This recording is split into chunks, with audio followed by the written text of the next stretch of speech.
Hello Leo, Sun, Moon Rising and Venus Signs. Kamusta kayo? Sana po nasa mabuti kayong kalagayan. Welcome back po sa Star Tarot. Kung bago kayo rito, welcome din kayo. Thank you for your support. I truly appreciate it. God bless you all. Leo, paunang mensahe po ninyo, it's almost over. Ayan, your current challenges will soon be resolved and you will be able to look to the future with a smile. Ayan, so napakagandang balita ito, no? Kasi it's almost over, malapit nang matapos. Kung ano man ang mga current na pinagdadaanan ninyo, mga challenges or mga obstacles sa buhay, mga pagsubok, no? Malapit na.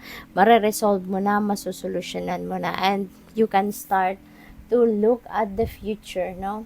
Na nakangiti ka na kasi problem solved na. What else?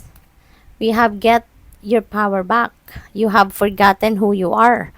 You are a child of the divine, so take back your power. Kasi maaari na you allowed other people to run your life. Maaaring you allowed other people to tell you what to do, 'di ba? Maaaring this person is also preventing you from doing whatever it is that you love to do, no? Or baka meron ditong uh, nag-i-encourage sa iyo lagi, no, na kung ano yung gusto niya, yun ang masusunod. Kaya ngayon, you are advised na to get your power back. We have all is in perfect timing. This is it. It's time to take action now. I'll be here to help you every step of the way. Yan ang promise sa inyo ni Archangel Michael, no? Perfect timing na. Kung ano man ang binabalak ninyong gawin, gawin mo na yon, no? Sa ngayon mo na yan kailangang simulan at may promise sa inyo si Archangel Michael na tutulungan ka niya. He will be here. Sabi dito, I will be here to help you every step of the way. Kaya wag kang mag-alala. Okay? Rest assured that Archangel Michael and the rest of your spirit team will be by your side, no? So what else? We have trust your angels. Let go of your expectations of how your dreams will come true. Trust that heaven has a perfect plan. Okay? Huwag na ninyong ipagpilitan kung papaano mag-unfold sa buhay ninyo yung mga pangarap ninyo. Okay? Release the control over kung ano yung magiging sitwasyon ninyo na gusto ninyong mangyari in a certain period of time. Okay? Merong divine plan, no, ang Panginoon para sa iyo, no? Kaya kahit anong pilit mo, kahit anong ipagsiksikan mo yung plano mo, or ipagsiksikan mo yung gusto mo, it's not going to materialize, it's not going to happen, 'di ba? Kung hindi yan ang nakaplano ng Panginoon para sa iyo. Kaya mas magandang i-release mo na lang yung expectations mo and surrender to God. Surrender to the natural ebb and flow of life. Okay?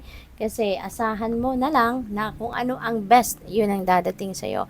Not necessarily na yun talaga yung gusto mong mangyari para sa sarili mo, but it is what is best for you. No? Sa tingin ng Panginoon, yun ang makakabuti para sa'yo.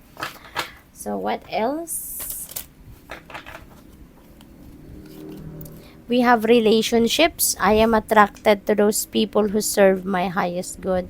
So, maybe meron ditong siguro meron ditong mabubuong bagong relationship. Maybe there is a new love connection for some of you, or baka, no, pwede rin naman na platonic friendship, yung mga ganon, no, yung mabubuo dito between you and another person. What else? We have doubt. I release the need to know all the answers. Okay? So, siguro marami din kayong mga tanong sa sarili ninyo. Marami kayong parang haka-haka, or baka marami kayong pagdududa, 'di ba? Sa mga bagay-bagay or even sa sarili ninyo. Pero 'yun na nga, no? You are going to release the need para malaman ninyo kung ano ang dahilan, kung ano ang kung anong sagot sa mga whys ninyo, sa mga bakit ninyo, no? So, what else? We have love. I commit to the practice of seeing the good in all things. Ayan. So, that's really good, diba?